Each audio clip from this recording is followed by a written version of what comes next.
How you doing, everybody? It has been almost like 2 years since I've been doing this stuff, and I haven't even spoken about meditation once, which is ridiculous because it's a big part of my life. It's helped me in so many ways, and what I want to do in this one is try to identify what is meditation and help you understand what are the benefits. Okay, so in this lesson we'll talk about the benefits, the biggest ones, and all of the extras that come on the side, how to get into a little bit of a practice, and also some links to learn more and to even get started on your own meditation practice. Okay, so I like to define meditation, or specifically mindfulness meditation, as a non-judgmental, non-reactive state of awareness to all experience. So mindfulness, as you'll see, there's different types of meditation. Mindfulness is basically just kind of paying attention and letting everything happen and trying not to react. Whether it's good or bad, just sitting back and taking it in. That's basically all you do. You sit there and you just pay attention to whatever happens.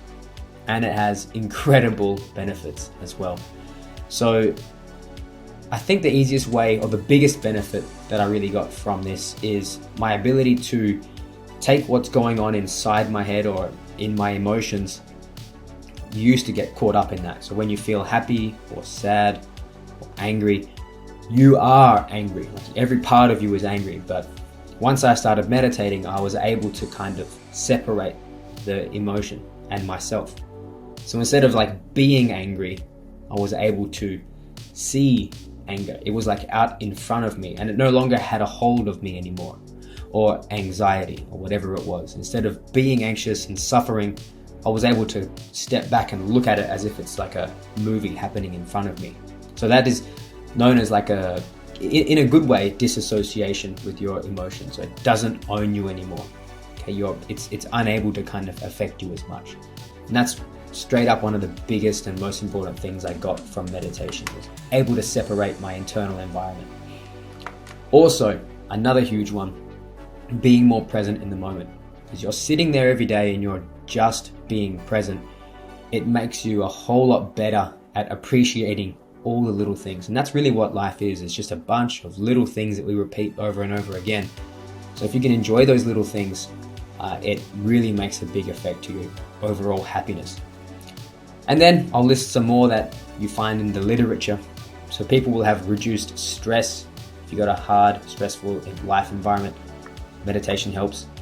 You get better sleep because you're less stressed. You get better recovery because you're less stressed. Way better concentration and focus, because that's literally what you're just training all the time. Decreased pain and sensitivity to pain. You lower your anxiety, even depressive symptoms. A lot of mental health problems can be improved. And also, like I said before, about gratitude, being more present. So how to do it? There's many different types of meditation. We've got mindfulness, like I mentioned, which is the one I practice the most. There's loving kindness meditation, which is like you sit down, you get into a state of mindfulness, kind of relax and all that, and then you wish good things upon everybody and yourself, and that feels really, really good actually. And then transcendental, which is kind of the style, like you're repeating a mantra over and over again. And I've tried all of these and they're all great. My favorite is mindfulness. I feel like it's the easiest to do. So when you're adopting your mindfulness position, I think it's really important to get it right, because you can make it really miserable by sitting in a shitty position. So most important thing, have your hips higher than your knees.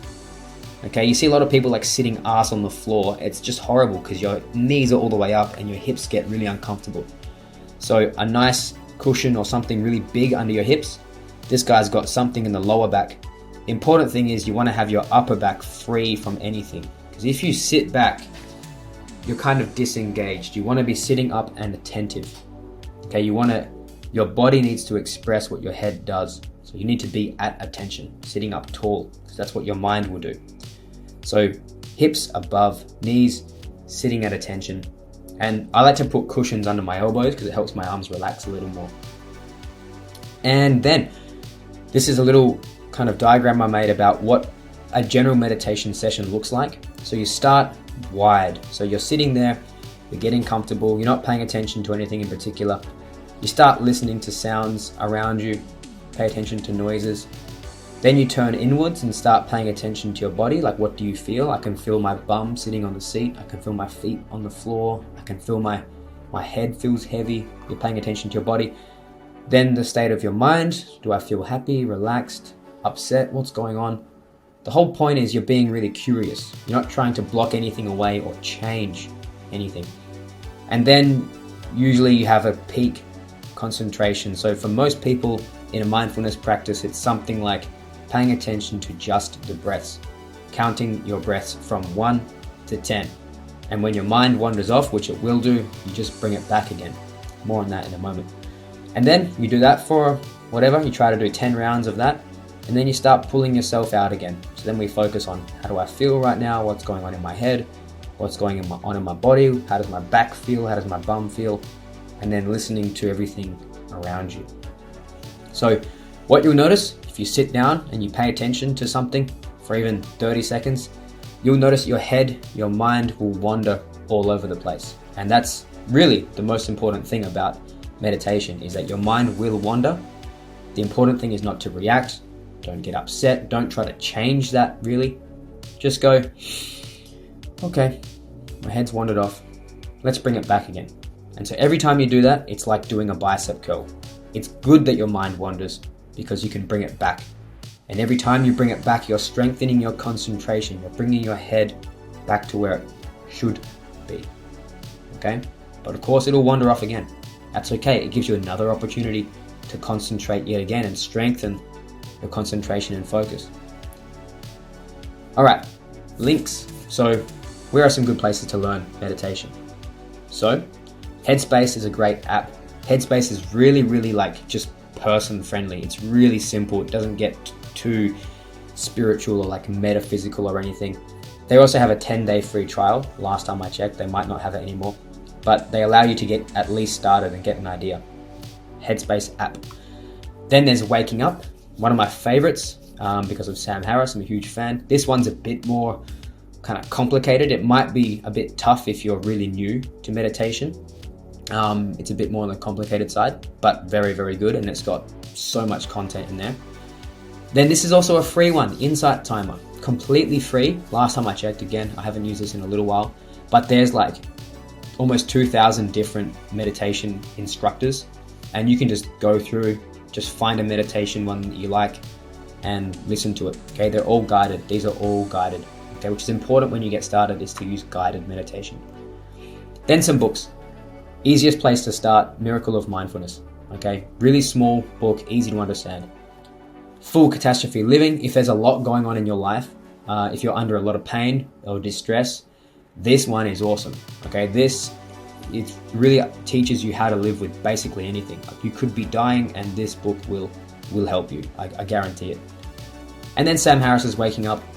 It's a guide to spirituality. I like this one a lot. A lot of meditation talk in there as well, but also just spirituality in general. And then if you're really into science and facts and information like I am, this is the newest book on meditation. Or it might not actually be the newest anymore. It's about 5 years old now, but it compiles all of the science behind meditation, all the good shit, and basically why it's good for you. That is all, everybody.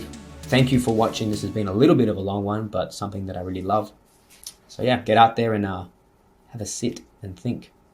Or don't think, or just pull your mind back. All right, bye-bye.